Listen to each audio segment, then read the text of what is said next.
Good evening and welcome to California Today. I'm David Lam. Let's take a look at today's stories.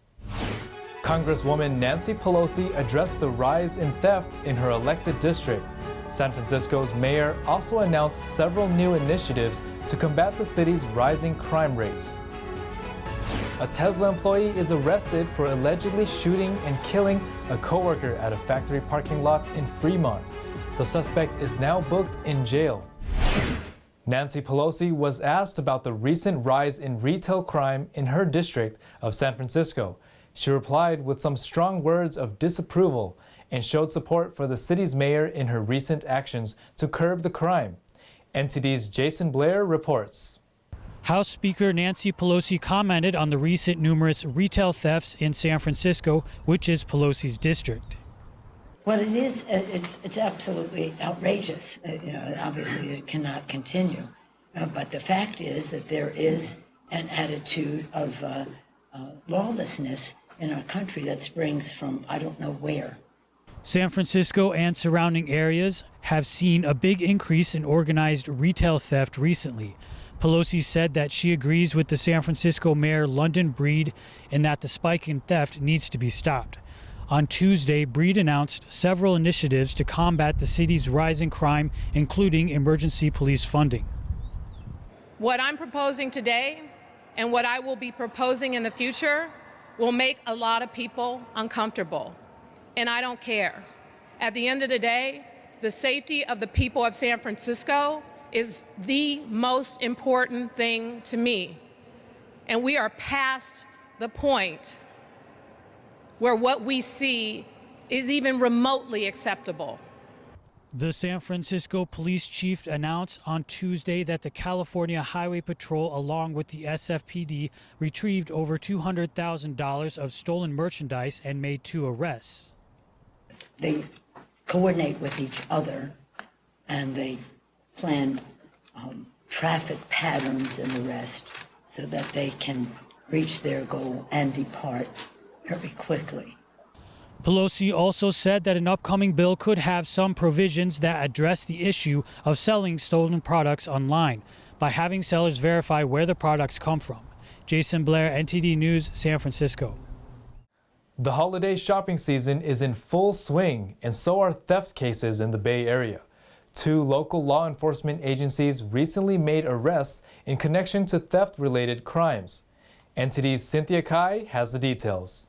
The San Jose Police Robbery Unit announced December 15th the arrest of 6 people believed to have targeted Asian women around the Bay Area in multiple robberies. SJPD says the 6 individuals committed over 70 incidents of theft since October 2020. The Santa Clara County District Attorney's Office charged the individuals for their crimes. Similarly, the California Highway Patrol announced December 14th that its Golden Gate Division Retail Crime Task Force arrested 2 suspects in relation to a large retail theft operation. The CHP said in a press release, a search warrant served at a Vallejo home and storage facility last Thursday led them to uncover about 15,000 stolen items and 1 arrest.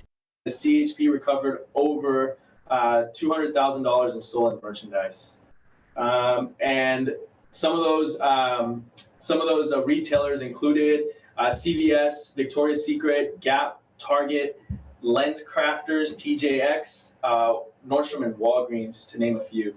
In addition to the Vallejo locations, the San Francisco Police Department Retail Theft Unit assisted the CHP with another search warrant at a storage facility in San Francisco, leading to a 2nd arrest. We're also working to recover stolen merchandise from online and retail stores. The CHP is looking to assist local law enforcement agencies with complex investigations across multiple jurisdictions. We're providing them with logistical support. We're providing them with resources and personnel and equipment on an as-needed basis to help combat the retail theft. The San Francisco police chief said in a Twitter post that these kinds of crimes hurt residents, retailers, and workers. Cynthia Kai, NTD News, California. In Fremont, a Tesla employee is arrested for allegedly shooting and killing a fellow coworker. NTD's Eileen Ng has that story. Police arrested 29-year-old Anthony Salima of Milpitas for shooting and killing a coworker at the Tesla factory in Fremont. Law enforcement responded to calls for medical aid at a Tesla factory parking lot on Monday afternoon. When they arrived, they found a male victim with at least one gunshot wound. He was pronounced dead at the scene. They recovered several expended .223 rifle casings nearby. Homicide detectives responded to the scene. They learned that the victim and Salima were arguing earlier in the day. Salima had suddenly walked off the job. The victim was shot in the parking lot after he finished a shift. Detectives arrested the suspect in Milpitas, where he immediately surrendered. He is booked at Santa Rita Jail. The investigation is still ongoing. NTD reached out to Tesla for a comment but did not hear back in time. Eileen Ang, NTD News, California. The San Francisco School District reached a new budget after falling millions of dollars into debt. The proposed budget will keep the district in local control instead of being taken over by the state. California State nearly took over the San Francisco Unified School District for lack of a suitable budget. But on December 14th, they proposed a new plan that the San Francisco Board of Education approved. The plan involves a $90 million spending reduction. The district was previously $100 million in debt. The district plans to phase out both unused and services with limited numbers of students.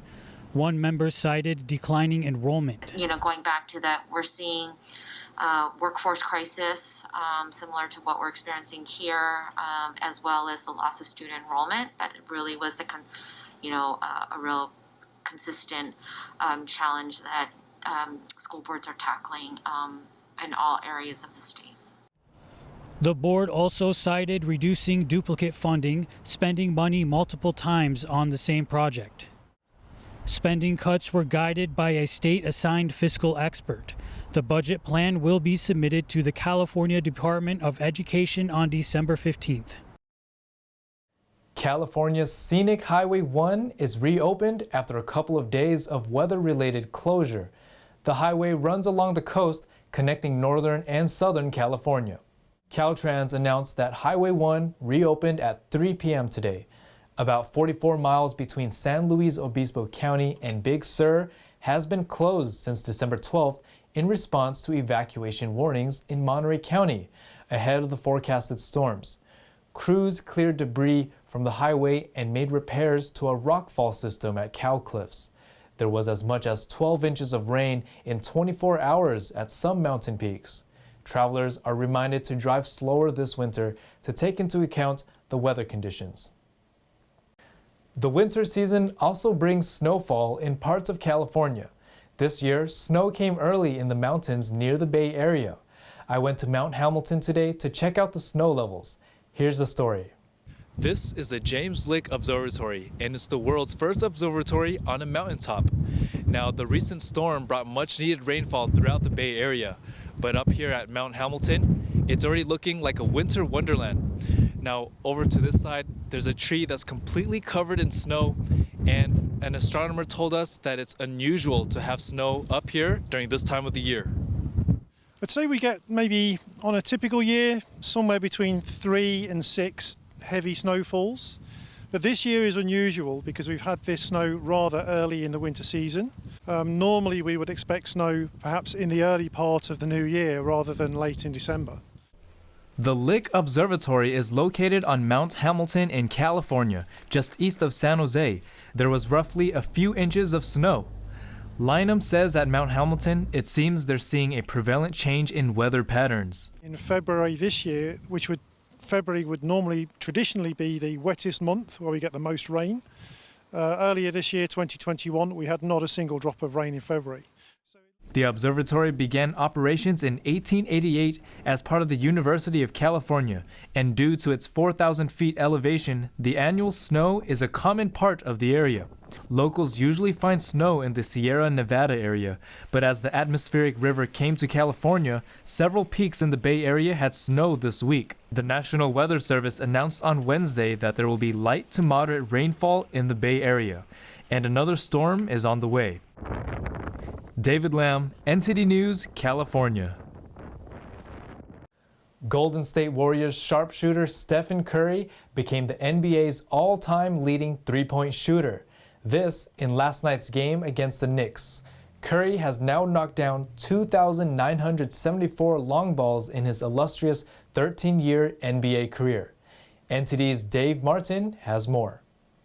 Just 4 minutes into the game, right here at Madison Square Garden, Curry hit one from 28 feet out and now has more threes than anyone in NBA history. The game was subsequently stopped, and he was presented with a jersey from fellow NBA three-point legends Reggie Miller and Ray Allen. There's now no doubt who the greatest three-point shooter is in NBA history. Obviously, it's an amazing accomplishment. You know, he achieved the #1 status. He beat Ray Allen 500 games prior. So that alone is astounding, 500 games. I mean, I think it was expected, you know. He's the greatest shooter of all time, and it was only a matter of time. Even when he was like halfway there, I think a lot of people knew like he was going to be the greatest shooter of all time, you know. Curry is already the single-season record holder with 402 threes, which he set during the 2016 season. Before his arrival in 2009, no one had even approached 300 in a season. His ability to not only catch and shoot, but to hit off the dribble has put him in rarefied air and changed how everyone else plays the game. This is something I've been dreaming about. I mean, I don't know when the first dream happened, but I love to shoot the ball. It's something I've been doing since I was, 3 years old. And when you kind of go through the ranks, you love the work that you put in, and you love the results that come from it. But yeah, so Steph, obviously, I feel like, me growing up in this era, like I'm young, so I'm used to his play and everything. So he's completely changed the game because now everybody wants to shoot from three. I know I played. What he's done for the league, the three-point game is completely changed because of him.